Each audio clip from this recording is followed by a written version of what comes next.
আমি একটু quiz quiz নিয়ে নেই আপনাদের। বলেন, বদরে মুসলমানদের পক্ষ থেকে শহীদ হয়েছিল কয়জন? কয়জন? কতজন? 14 জন, মাশাআল্লাহ। আর কুরাইশদের পক্ষ থেকে 70 জন। বন্দী হয়েছিল কয়জন দেখি?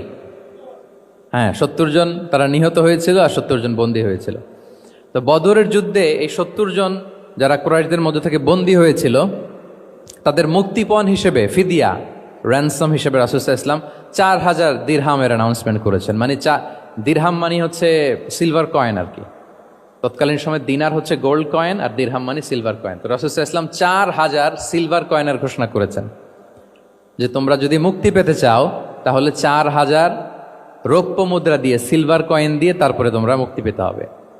তখন তিনি অ্যানাউন্স করলেন যে কারো যদি এই সামর্থ্য না থাকে যে 4000 স্বর্ণ মুদ্রা দিয়ে তোমরা র্যানসম আদায় করতে পারবো না, তাহলে এই লোকদের মধ্য থেকে যারা লিখতে পড়তে জানে তারা যদি মদিনার 10 জন শিশুকে লেখাপড়া শিখিয়ে দেয় তাহলে এটা তাদের মুক্তিপণ হয়ে যাবে। আল্লাহু আকবার।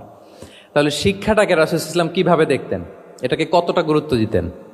তখন কিন্তু মুসলমানদের আর্থিকভাবে খুব কঠিন অবস্থা যাচ্ছিল। তখন এই জাতীয় ফিদিয়াগুলো, র্যানসমগুলো খুব জরুরি ছিল। তারপরে তিনি ঘোষণা করেছেন যাদের সামর্থ্য নাই তারা যদি লিখতে পড়তে জানে, মদিনার 10 জন ছেলে মেয়েকে তারা যদি লেখাপড়া শিখিয়ে দিতে পারে, এইটা তাদের মুক্তিপণ হিসেবে কনসিডার করা হবে। আল্লাহু আকবার।